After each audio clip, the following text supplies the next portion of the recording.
मी सुनेत्रा अजित पवार गांभीर्यपूर्वक प्रतिज्ञा करते की कायद्याद्वारे स्थापित झाले आहे अशा भारताच्या संविधानाबद्दल मी खरी श्रद्धा व निष्ठा बाळगीन। मी भारताची सार्वभौमता व एकात्मता उन्नत राखीन।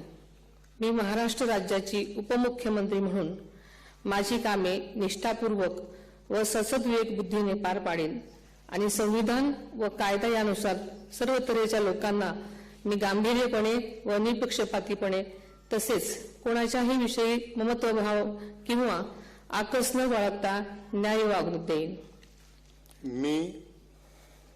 मी सुनेत्रा अजित पवार गांभीर्यपूर्वक प्रतिज्ञा करते की महाराष्ट्र राज्याची उपमुख्यमंत्री म्हणून माझ्या विचारार्थ आणली जाईल किंवा मला ज्ञात होईल अशी कोणतीही बाब अशी उपमुख्यमंत्री म्हणून माझी कामे यथायोग्य पार पाडण्यासाठी आवश्यक असेल ते खेरीज करून एरवी मी कोणत्याही व्यक्तीला किंवा व्यक्तींना प्रत्यक्षपणे वा अप्रत्यक्षपणे कळवणार नाही किंवा त्यांच्याकडे उघड करणार नाही।